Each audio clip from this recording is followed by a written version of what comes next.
Hey guys, DIY Dad here, out for a walk on a beautiful evening in Minnesota, about 78 degrees. Frogs are chirping, everything's going green, and I'm rocking my COVID-19 DIY haircut, which I'm actually kind of proud of. So those of you who know me and follow me on Facebook know that recently I went through a bit of an experience buying a vehicle. That in and of itself, not all that newsworthy. In 25 years, I've owned 27 different cars and trucks and 3 motorcycles. So I've bought and sold 30 different vehicles. About a third of those were from dealerships. The rest were all private sales.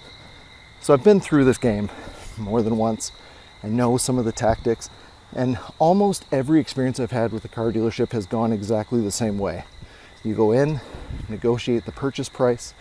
This was a no haggle dealership, so that went really fast. And they make you wait for 2 to 3 hours. And then finally you get to go to the business office and they try to sell you a bunch of additional stuff. Now, historically, the way that's always worked for me, they list out all the different packages, tell you how much everything costs. And when they're all said and done, they recalculate what your monthly payment will be, print out a bunch of paperwork, you sign about 30 different things, and then you're done. You leave with a lot less money and a vehicle. So, I've done this game a few times. What I experienced this time, though, was different. I worked with a Chevy dealership, and this particular Chevy dealership had a different process. Instead of a bunch of paperwork I had to sign, the sales or business office guy's desk that I worked with was one gigantic screen. So he never signed anything, never saw a piece of paper until the deal was done. And on that screen, what he gave you was a set of columns. I think there were 6 of them. And each column listed your vehicle with a bunch of different options, and different combinations of options. And then at the bottom was a price. But that price wasn't the total, it was the monthly. And the interest rate on each and every price and package was different. So those monthly numbers didn't easily line up to anything. You couldn't kind of backwards calculate the math in any sort of easy way to make sense of what you were seeing. And all of that, I'll tell you, as someone who works in software design, was completely intentional, including the way the columns lined up. Now, far left is going to be your ultra package. This is your vehicle plus every option they could sell you, total huge monthly number. Nobody actually buys that one. And as you move off to the right, they got cheaper. And naturally, you'd assume cheapest then is going to be off to the far right, but that's not actually true. Cheapest was one over from the far right, because they know most people will go to the end and just select it.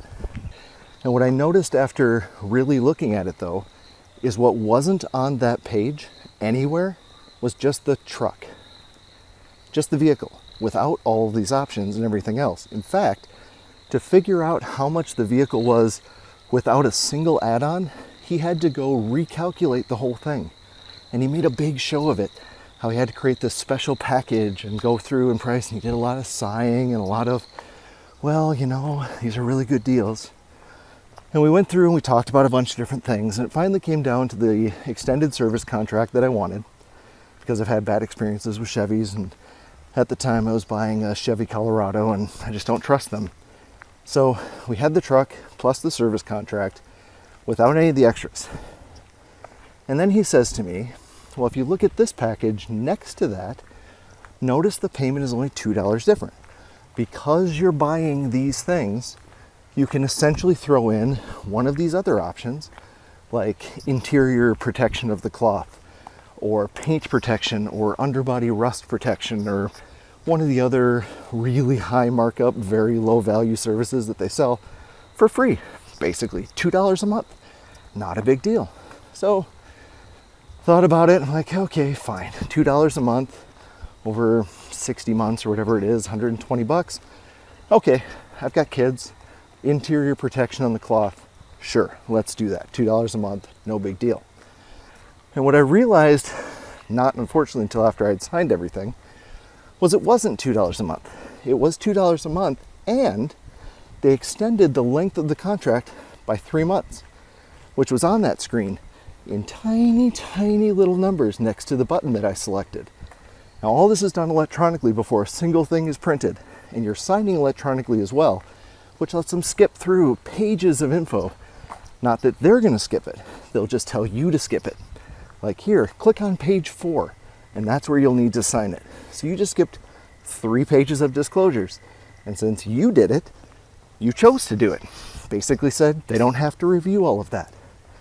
So it finally came down to, I signed on the dotted line, got the truck, and then got home and started reading through all my paperwork that I should have read in the office, and realized that, yeah, 3 additional months, $2 more, they were taking $1,600 additional dollars from me. And I called them about changing that, and what I was told was, well, too bad, basically. In Minnesota, there's no cool down period. So on the purchase of a vehicle from a dealership, if you signed, they can tell you to pound sand. Now, in my case, I had a really good salesman, and the vehicle that I was buying at the time turned out to not be able to tow the trailer that I was buying it to tow. So I ended up having to trade it back in, essentially, about 5 days later, to purchase a different used vehicle they had on their lot and go through this whole process again. So a lot of these little mistakes that I made by being, well, stupid, I got to undo. So I got sort of a mulligan, if you will, in this. But here's the thing. Those of you who are looking at stimulus and looking at all these great deferred payment deals from your dealerships, do your research ahead of time, figure out what you're willing to pay for the vehicle, and when you get to that business office, even though you've spent 3 hours there and you just want to go home, what you need to tell the guy at the desk is, no, I don't want any of that. I just want the truck or the car or whatever it is that you're buying. Keep saying no. Make them calculate it without any of the extras and any of the other stuff.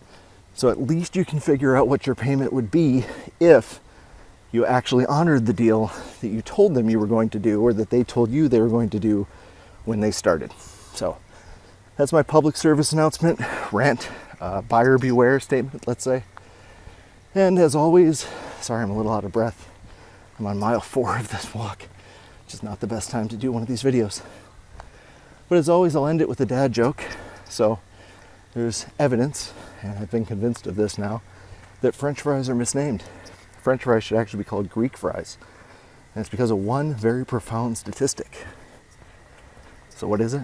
Why should French fries be Greek fries? Simple. Almost every single French fry is cooked in grease. Collapse instead of. Do your research, guys. Stay safe. See you next time.